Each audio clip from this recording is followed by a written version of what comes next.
눈을 들어 하늘 보라. 어지러운 세상 중에 곳곳마다 상한 영의 안식 소리 들려온다. 기침이는 많은 사람 길을 잃고 헤매며 방자처럼 기진한 믿는 자여 어이할고 눈을 들어 하늘 보라. 어두워진 세상 중에 외치는 자 많건만 생명수는 말랐으나 죄를 대속하신 주 선한 일꾼 찾으시나 대답하리오리. 믿는 자여 어이할고 눈을 들어 하늘 보라. 살아계신 주 하나님 약한 자를 부르시어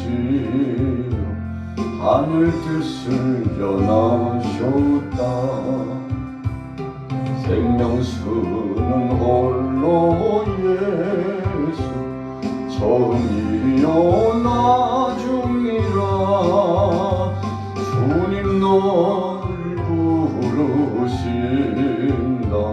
믿는 자여 어이할고 눈을 들어 하늘 보라. 다시 사신 그리스도 만 백성을 사랑하사 오래 참고 기다리네. 인내하신 우리 구주 의의 심판하시는 날 꼭 가까이 임하는데 믿는 자여 어이할고. 오늘 본문 말씀 시편 2편의 말씀에서 주제는 무엇일까요? 핵심적인 포인트 키워드는 무엇일까요? 우리가 시편의 말씀을 한 단락 한 단락 묵상하다 보면 하나님께서 우리에게 주시고자 하시는 주제가 분명히 있습니다.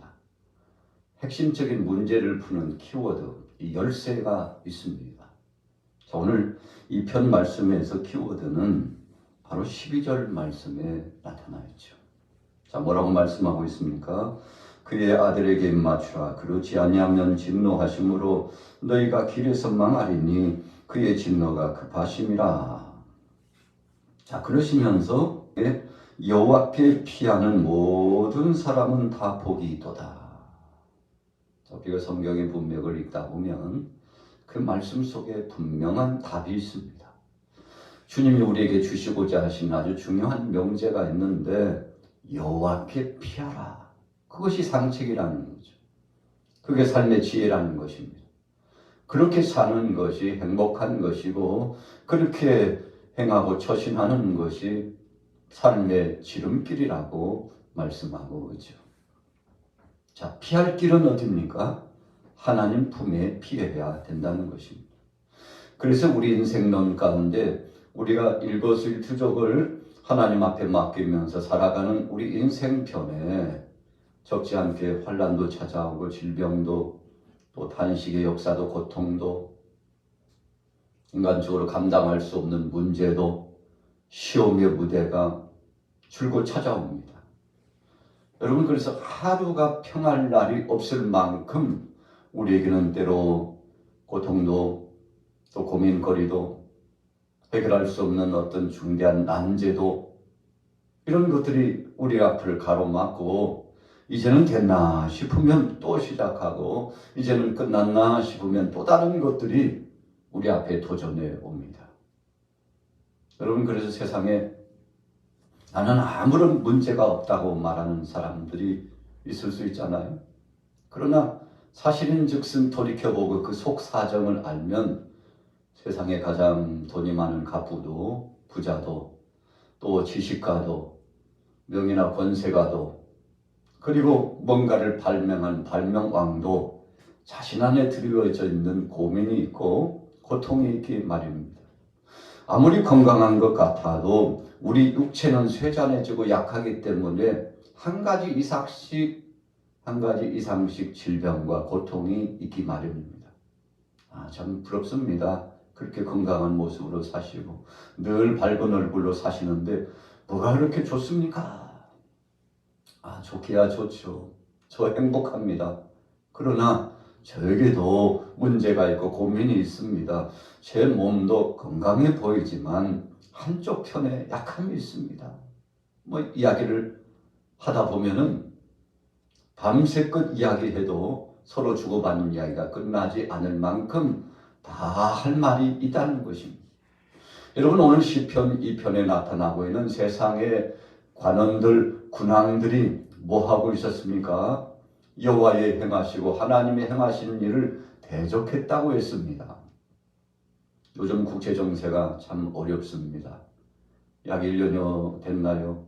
러시아, 이 우크라이나 전쟁 사태 이후에 국제정세가 급변하는 어려움을 지금 갖고 있잖아요. 이 세계가 지금 다 어렵습니다. 그래서 이제는 한 나라가 그냥 안락하게 평화롭게 사는 시대는 지났다. 그렇게 말하잖아요. 그래서 우리가 쓰는 용어 가운데 글로벌 시대가 되었다. 국제화 시대. 국제적인 경제 문제, 정치 문제, 사회 문제, 문화, 교육, 군사, 재반 모든 문제가 연결고리가 마치 퍼즐처럼 그렇게 짝지어져 있다는 거죠. 여러분, 하나님께서 하시는 일입니다. 하나님께서 세상을 주관하시고 역사를 주관하십니다. 그래서 우리 인생들은 하나님 떠나서는 살 수 없습니다. 그런데 하나님 없다고 소리치는 사람들, 그런 수장들이, 그런 정치가들이, 그런 세상에 뭔가 있다고 말하는 사람들이 교만하고 방자해서 하나님의 뜻을 거스리고 역사 속에 하나님은 없는 것처럼 말하고 행동하고 오만하게 되는데, 그런데 오늘 시편 2편의 말씀에서는 바로 그런 사람들을 하나님께서 질타하여 주셨습니다. 자, 성경 볼까요? 1절 2절 보세요. 어찌하여 이방 나라들이 분노하며 민족들이 헛된 일을 꾸미는가. 자, 헛된 일이라고 했습니다. 우리가 전도서의 말씀을 보면 참 헛되고 헛되도다. 솔로몬이 부귀와 영화를 누리고 세계 속에서 우뚝 선 나라 안에서 왕정을 펼쳐나가고 그의 주변에 얼마나 많은 것들이 있었습니까?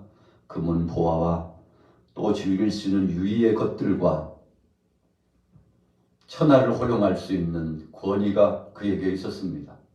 그러나 그가 정리하고 고백했던 잠언의 말씀 또 전도서의 말씀을 보면 참 헛되고 헛되는 것이 세상의 일이라고 하는 무상함을 느끼고 무의미한 우리 인생의 헛된 목적과 그리고 하나님 앞에 거스리는 잘못된 우리의 삶들을 지적해 놓고 있죠. 오늘 하나님께서 그렇게 말씀하셨습니다.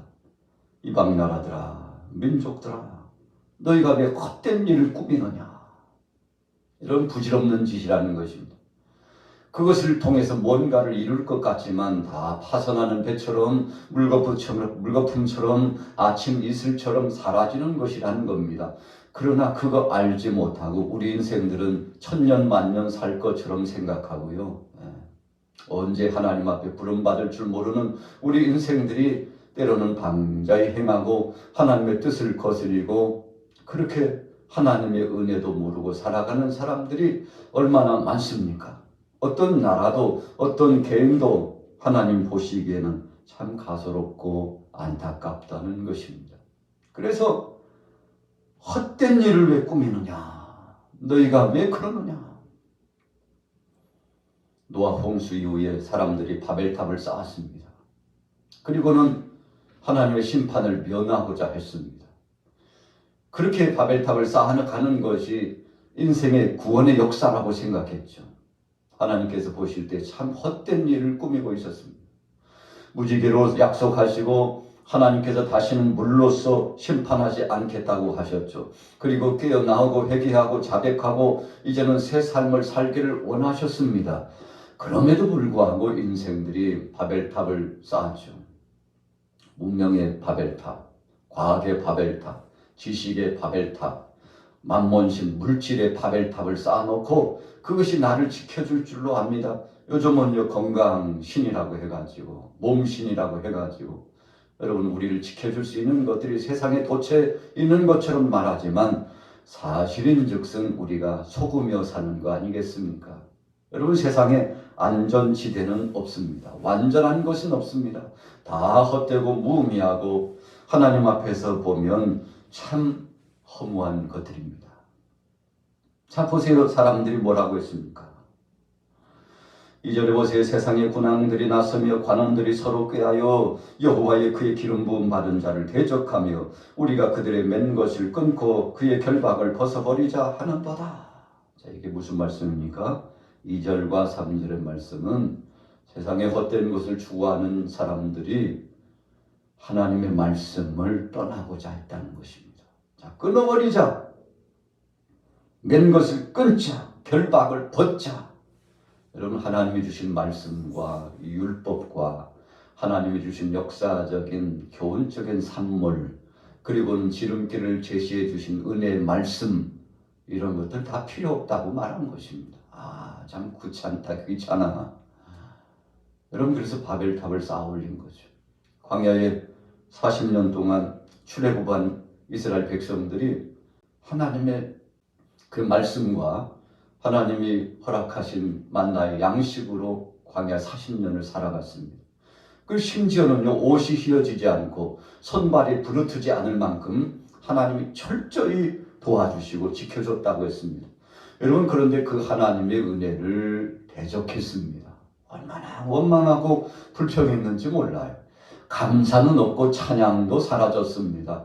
여러분 그것이 바로 불행의 시작 아닙니까? 결과는 어떻게 됐나요? 참 참담하게 불순종했던 1세대들이 광야에서 다 죽게 되었죠. 자, 거부하는 거예요. 벗어 던지려고 하는 거예요. 야 이것은 속박이라는 것입니다. 하나님이 주신 말씀이 은혜요 감사한 것이고 우리의 삶의 울타리요 보호의 수단이요 방패막이요 도피성과 같은 것임에도 불구하고 그것을 알지 못했다는 것입니다. 은혜를 알지 못했어요. 벗어 던지려고 했습니다. 둘째 아들 탕자처럼 떠나려고 했다는 것입니다. 자 보십시오. 그런데 4절에 하늘에 계신 이가 웃으시며 주께서 그들을 비웃으실로다. 그때의 분을 발하여 진노하사 그들을 놀라게 하여 이르시기를.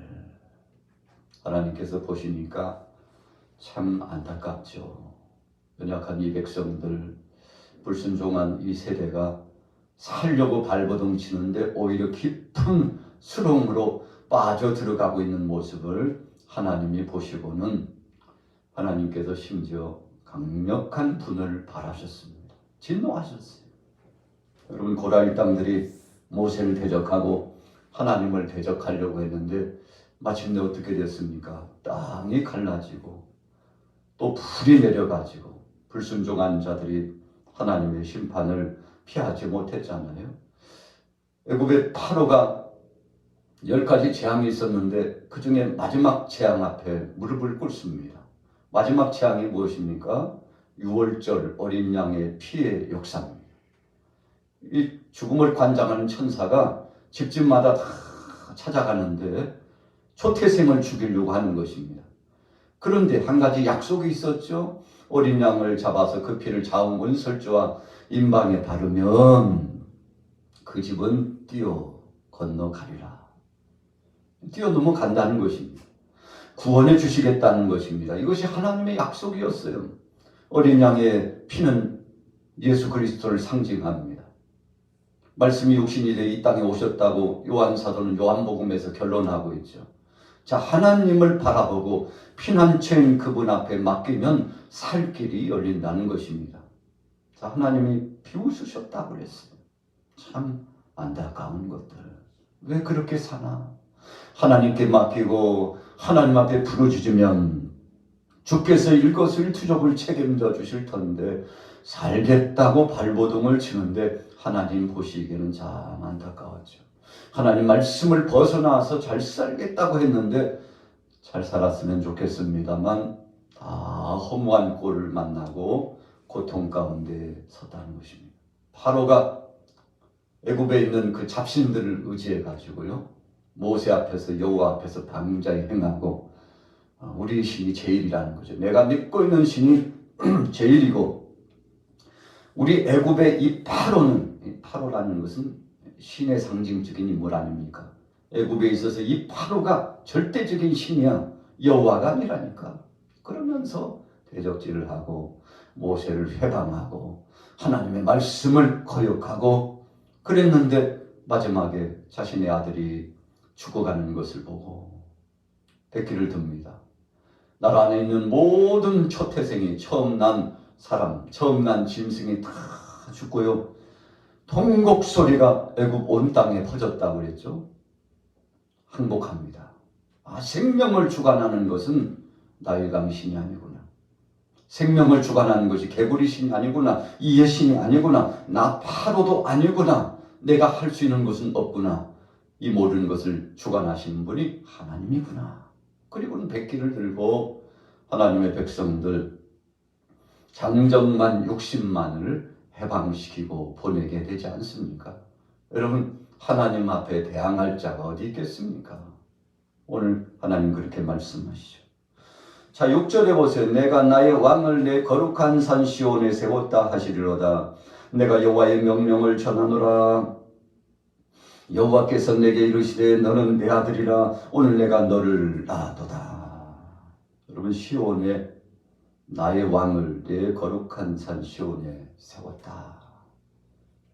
이 시온이라는 것은 예루살렘을 의미합니다. 예루살렘 성전이 있는 바로 그곳입니다. 시온의 영광이라고 그랬습니다. 하나님께서 예배 중심 속에 함께 하시는 그 은혜의 전당이 있는 곳입니다. 바로 거기에 나의 왕을 내 거룩한 산 시온에 세웠다. 여기서 왕이라고 하는 것은 시대마다 세운 하나님이 쓰시는 지도자들입니다. 더 깊이 들어가 보면 이 왕이라는 것은 장차 오실 만왕의 왕 예수 그리스도를 가리키고 있죠. 예표적인 말씀입니다. 그리스도를 통해서 천하를 호령하고 심판하시겠다는 말씀이 오늘 시편 2편의 말씀 가운데 나타나 있는 거죠. 자, 7절 보세요. 내가 여호와의 명령을 전하노라. 너는 내 아들이라. 오늘 내가 너를 낳았다. 여러분, 그리스도를 이 땅에 파송하시는 거죠. 하나님께서 이 땅에 하나밖에 없는 독생자 아들을 보내주신 것입니다. 얼마나 감사한 것입니까? 그분의 은혜입니다. 영적인 지도자 모세를 하나님이 보내주셨습니다. 고레스도 하나님이 세우셨다고 했습니다. 심지어는 시대마다 지도자들을 하나님이 주관하셨다고 했습니다. 오늘 하나님이 하신다는 뜻을 그렇게 표현하고 있죠. 8절에 보세요. 내게 구하라. 내가 이방 나라를 내 유업으로 주리니 내 소유가 땅 끝까지 이르리로다. 내가 철장으로 그들을 빼뜨리며 칠그릇같이 부수리로다 하시로다. 그런즉 군왕들아 너희는 지혜를 얻으며 세상의 재판관들아 너희는 교훈을 받을지어다. 자, 왜 이런 말씀을 주셨습니까? 우리가 3절에 보면요, 주님이 주신 걸 다 끊어버리고 벗어 던져버리겠다고 했죠. 그렇게 하면 잘 살 줄 알았어요. 그렇게 하면 흥왕할 줄 알았어요. 그렇게 하면 잘 될 줄 알았어요. 그런데 천만의 말씀. 물을 떠난 고기가 잠시 사는 듯해 보여도 결국은 죽을 수밖에 없는 것처럼 하나님 떠난 인생, 말씀 떠난 인생, 하나님의 섭리 앞에 자신을 맡기지 못한 인생은 종국적으로 심판이요, 멸망이요, 좌절이요, 자괴감을 느끼고 허탄한 탄식 가운데 고통을 느끼게 될 것이라는 거죠. 그래서 하나님께서 너희는 교훈을 받아라. 예수님께서 이 땅에 오셔서 공생애를 진행하실 때 처음 주신 말씀, 회개하라 천국이 가까웠느니라 그러셨어요. 세례 요한도 처음 메시지가 회개하라 천국이 가까웠느니라. 여러분, 말씀 받으라는 것입니다. 하나님의 약속을 받으라는 것입니다. 하나님 없이는 못 산다는 것입니다. 여러분, 그래서 우리 육체와 영혼은 하나님의 거룩한 성품을 쫓아 나가야 살도록 하나님이 그렇게 지으셨어요. 그래서 이사야서 말씀에 이 인생들을 내가 창조한 목적은 나를 찬송하게 하고 내게 영광 돌리게 하려 함이었다. 여러분, 하나님이 그렇게 말씀을 주셨죠. 하나님께 피하는 것이 복입니다. 자, 결론입니다. 11절 말씀이요. 여호와를 경외함으로 섬기고 떨며 즐거워할지어다. 그의 아들에게 입맞추라. 그렇지 아니하면 진노하심으로 너희가 길에서 망하리니 그의 진노가 급하심이라. 여호와께 피하는 모든 사람은 다 복이 있도다. 자, 뭔가 생각나는 말씀 없습니까? 요한복음 3장 16절에 하나님이 세상을 이처럼 사랑하사 독생자를 주셨으니 누구든지 저를 믿는 자마다. 자, 그 말씀의 엊그의 표현은 모든 믿는 사람들은 다 그런 표현이에요. 자, 오늘 12절 후미에도 여호와께 피하는 모든 사람은 다 한 사람도 빼놓지 않고 다 복이 있도다. 하나님께서 책임져 주신다는 것입니다. 여러분, 누가 장담합니까? 우리는요, 우리 인생들은 장담했다가도 제가요 너무 앞서갔나 봐요. 죄송해요. 제가 할 수 없는 것을 할 수 있다고 한 걸 용서하세요. 여러분, 우리 인간적인 편에는요 정말 장담했어도 안 되는 일이 얼마나 많은지 몰라요. 그런데 하나님 말씀합니다. 내게 맡겨, 내게 돌아와, 내게 피해. 그래서 소낙비가 내리면 우산을 받고 또 소낙비가 내리면 처마 밑에 피하는 것처럼 여러분, 광야의 백성들에게 약속의 땅에 들어가서 도피성을 만들라고 그렇지 않습니까? 6 도피성, 무슨 의미입니까? 하나님께 피하면 하나님이 책임져 주신다는 거죠. 그래서 영적인 도피성은 예수 그리스도이지 않습니까? 오늘 하루를 시작하면서 혹시라도 여러분, 우리가 자신만만하게 살아가지만 절망감이 오고 참을 수 없는 갈등과 고통, 질병이 우리를 엄습하고 힘들게 합니까? 하나님 앞에 맡기십시오. 주님이 책임져 주실 겁니다.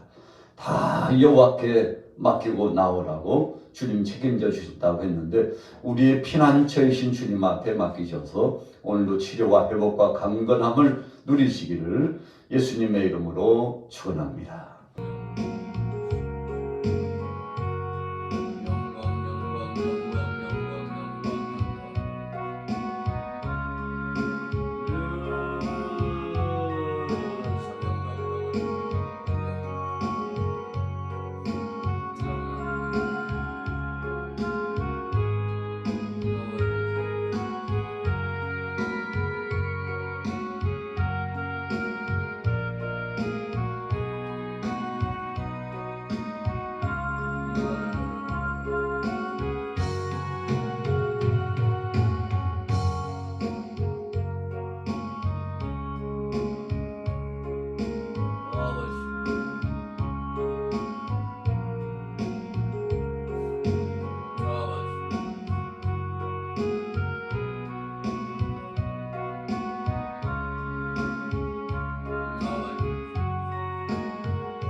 영원